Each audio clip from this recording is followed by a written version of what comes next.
Okay, so I'm going to be taking you through this PowerPoint. You have probably already gone through the first two slides and listened to my reading of Samuel Taylor Coleridge's Frost at Midnight. I do apologize for mispronouncing some words. It was my fourth attempt, and I was like, you know what, I'm going to power through it, and we're going to go. And we're going to finish this off. So, picking up onto the next slide, talking about form of the poem. So this is put under the category of a conversational monologue, which was coined by George McLean Harper in 1928, which was initially taken from his poem The Nightingale, which is subtitled A Conversation Poem. So several of his works are put under that same title, like The Elven Harp, Reflections on Having Left a Place of Retirement, This Lime Tree Bower My Prison, Frost at Midnight, Fears and Solitude, A Nightingale, a Conversational Poem, Dejection, an Ode, and To William Wordsworth, all written between 1795 to 1807. So what makes them conversational monologues is the dialogue/train of thought shared with the speaker and sometimes another party, like seen in Frost at Midnight.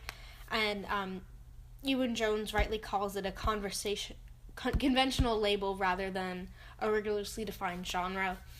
So there's not really one set definition, though Ronald A. Audit did attempt to do so in his paper Frost at Midnight, the other Coleridge.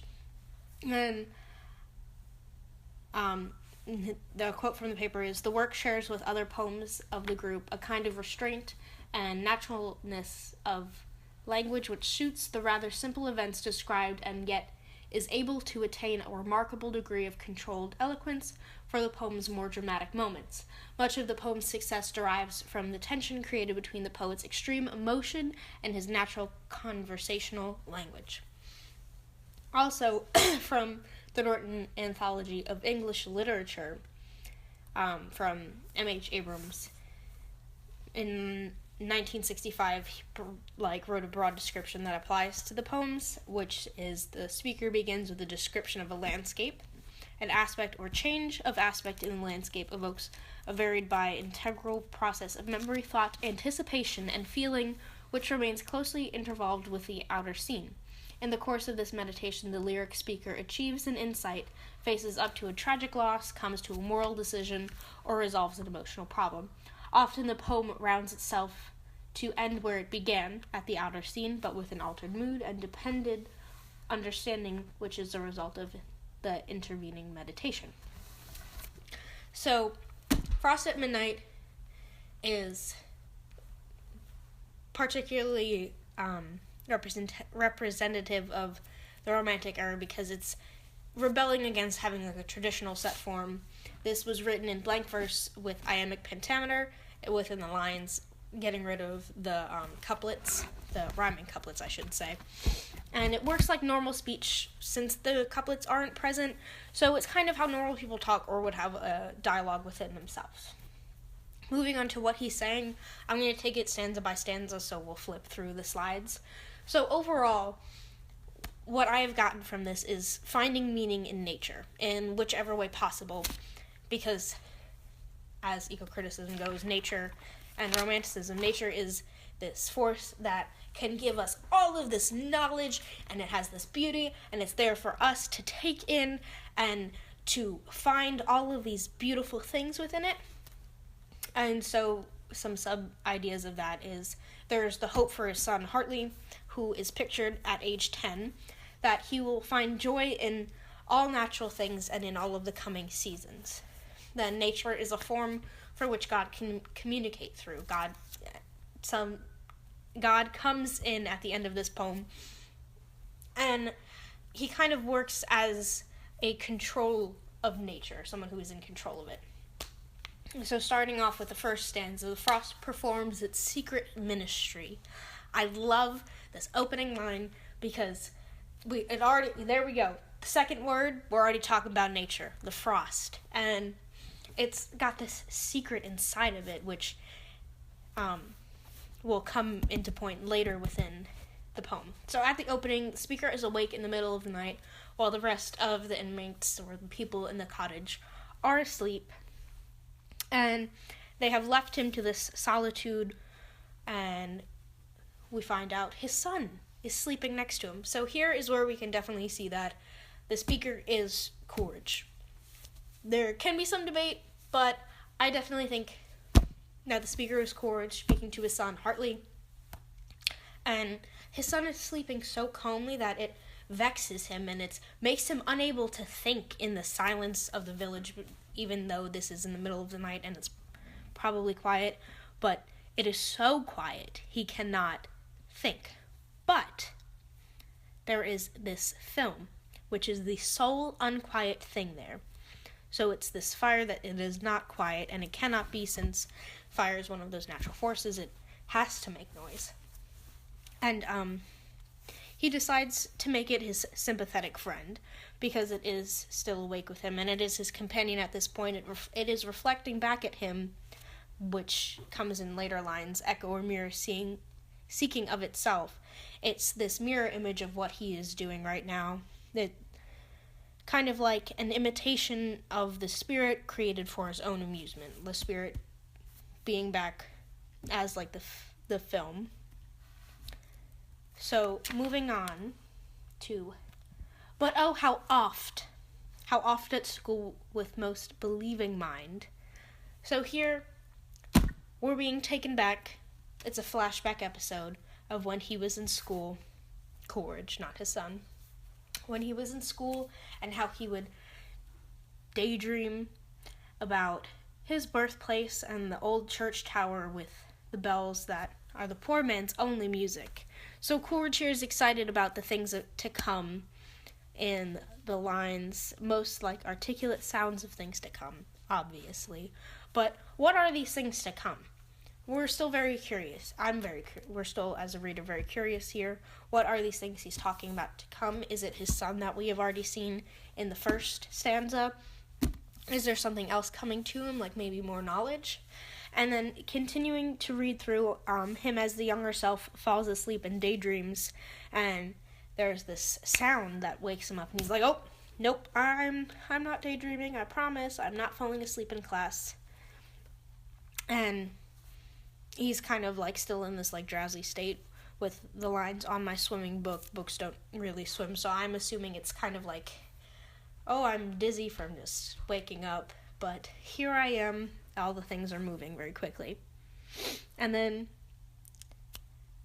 the door to the classroom half opens, and he gets excited, and he goes to look for who it is, and it's this stranger.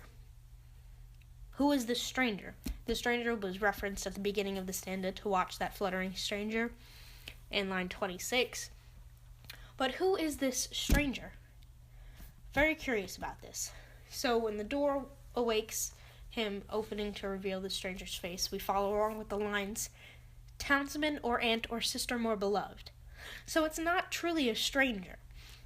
It's someone that Coleridge knows. And then what's interesting is or sister more beloved by playmate when we were both clothed alike. So this is definitely Coleridge at a young age, before gender roles have parted them within like schooling. And then what happens next? The child's breathing wakes him out of his trance, so it snaps him back from his little daydream. So to the third stanza, dear babe that sleep is cradled by my side. Here, the speaker, Coleridge, is directly talking to the sleeping child. So the speaker is reflecting on his happiness for his son to be able to learn and live so close to nature, where his only connection back in his time in stanza 2 was looking at the sky in the urban landscape. So here is where he reflects on what happiness his son will have and what his son will have that he didn't, which is this raw connection to nature. Something that Coleridge in this poem is repeating again, that is extremely important, that nature is this being that gives you so much wisdom and hope. And so in the line, my babe shall wander like a breeze by lakes and sandy shores, beneath the crags of ancient mountain, and beneath the clouds which imagine they're both lakes and shores and mountain crags. It's seeing all of nature in these different types of landscapes, which is what gives the beauty towards them in nature. And then towards the end of that stanza, here's where God comes into the whole God comes into the whole realm of this. So here we have the lines of eternal language with which thy God utters, who from eternity doth teach himself in all and all things in himself. Great universal teacher, he shall mold thy spirit, and by giving make it ask. So here, nature is reflecting God. So nature will reflect God, which, if you go back to the first stanza, the film, or the stranger, that fire, that little low-burnt fire is doing, is also echoing a mirror on itself. And then, that's what nature is doing. Nature is reflecting God also. Connections. So, in this, it's really talking about how God uses all things to instruct through nature, and everyone in God will mold the child to make a more positive relationship, but only if the child will ask him. And then there's cool literary device. I'm really trying hard to say this. A chiasmus in line 62. Himself in all and all things in himself, which just repeats back the idea that God is in himself all and all in himself God. There's a lot being said right there without even needing to say a lot. So, to the final stanza, therefore all seasons shall be sweet to thee. So here is the final reflection back for what his son is supposed to get out of this and what he wants him to get out of it. God instructing humans through nature, not all seasons are necessarily bad. He goes to give these beautiful descriptions of summer clothing the general earth, so like the beautiful green landscape with greenness, or the redbreasts sit and sing betwixt the tufts of snows, even snow, something that is cold and isn't as necessarily fun as summer is in the warmth and the sun.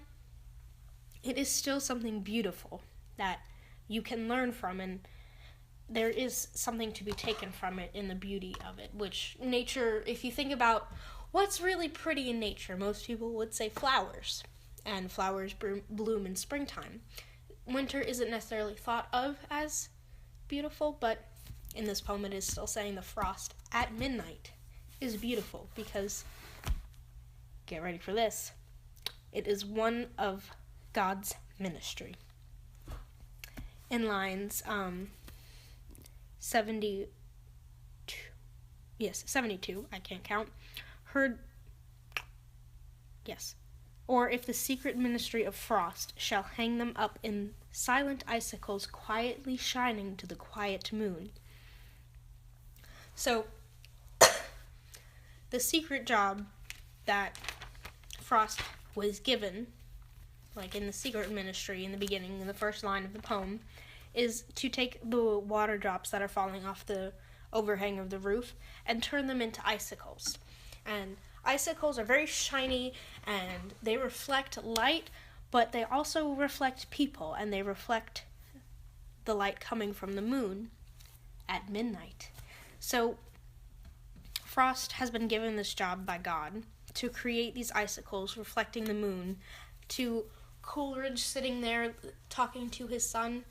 And it also goes like, the icicles are a metaphor for like poets, and what poets do, they reflect back on their experiences in nature, especially the Romantics, and how they mean something more than just, oh, look at me walking around in the forest, and oh, these beautiful trees. It talks about deeper meanings of life, where this poem here is finding meaning in nature. These seasons all have different reasons, and in summertime you would go and spend time outside looking at all of the bright, vibrant colors, and in wintertime you take a step back and kind of see it through a frame of a window, but there's still that beauty there. So what do scholars say about this? So Ronald A. Audit, who I read the quote from earlier, also in the same paper says, "Frost at Midnight therefore easily merits the praise which it has almost universally been awarded by critics. The thoughts are fresh and significant, the emotion is deep and genuine, the logic is founded on clear psychological principles, the work has a tight formal structure, and the language is flexible, musical, and effective. One could hardly ask for more." And then also a quote from the theme of self-realization in Frost at Midnight by Michael G. Sundell, which is right here. "The child is part of Coleridge himself, the finite expression of his infinite self, the projection of himself as objects in the process and mystery of production of life. When the boy becomes identical with God and the universe, the poet too will reconcile the antithesis within himself. Thus, by identifying himself with his son, Coleridge makes his poem express the three-step process of his own self-realization, giving poetic form to his theories about knowledge and the spirit.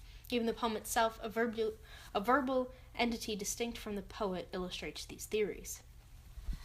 So, scholars, the two that I've talked about,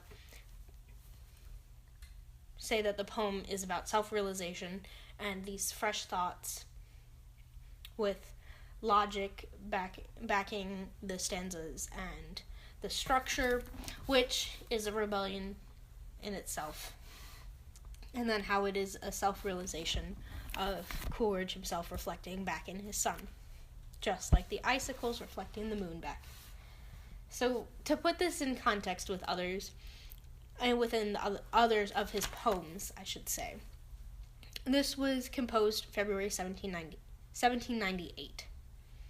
So it was, as the Duncan Wu Romanticism Anthology says, "From Fears and Solitude, written in 1798 during an alarm of an invasion, to which are added France, an Ode, and Frost at Midnight." So they are added to the collection and then later revised. There's the earliest version with the more well-known text of 1834. So from one of my sources, O'Gorman, in his paper writes, "Coleridge often invited his reader silently to wonder what might come next in a literary text." What he talks about in his paper is how Coleridge had works coming out but hadn't technically finished farther ones. So he also says, as Coleridge made clear in his preface, the conclusion of the book of First of Christabel, the title offered implicitly a promise of a further book, but it was not to be written for 3 years. So at the time, there were only parts of Coleridge's work out, but not the subsequent parts that were supposed to be were alluded to be following. So there's that little what's coming for the future, which is also seen in the final stanza of Frost at Midnight. There's the question of what's to come, and it is still a question within Coleridge himself at the time. And then his work, Frost at Midnight, conveys that anticipation for the future, which at the time written was uncertain, and he had those multiple works that were still unknown. So finally, how does this relate back to our environment? So for the next slide, if you've been keeping up with me, it is titled, "With Our Environment." So what does this text really have to say about the environment? It finds beauty in all of the seasons, the scalding summer or the frosty winter. And as seen in the final stanza and even in the beginning, the frost has its own job to do, given by God and given by nature. All of these things happen at night and are extremely beautiful. But today, do we still have those same climates? Do we have those same seasons? If this past year has been an example, we don't really have that same climate. Today in Hickory being May 9th, the day of the final exam, was about 55 degrees when I woke up in the morning, and by the time I got to leave, it was 65. So we've been fluctuating, and we're in May. Usually it would be hot. I could be wearing shorts outside or a tank top, but I wore a sweatshirt today, and I'm not usually a cold person. So climate change is something that has been a rapidly advancing occurrence, and we as humans have to do what we can to preserve our environment. God can only teach us through nature, as long as we keep nature intact. And climate change is defined by the Oxford English Dictionary as the characteristic weather conditions of a country or region, the prevalent pattern of weather in a region throughout the year, in respect of variation of temperature, humidity, precipitation, wind, etc., especially as these affect human, animal, or plant life. We have not treated the planet very well, and it has, in turn, become very apparent within our seasons that it hasn't been treated as properly as it should have been.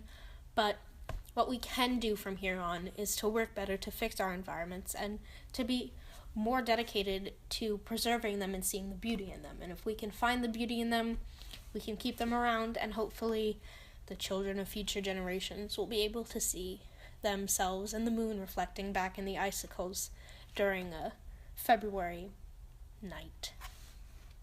So all in all, the conversational monologue of Frost at Midnight talks about the overall meaning of finding a meaning in nature through seasons, and how the seasons are what God can communicate to humans as a teaching or a way of life. Thank you for listening, and thank you for a great semester. And the final slide is my works cited. Thank you very much.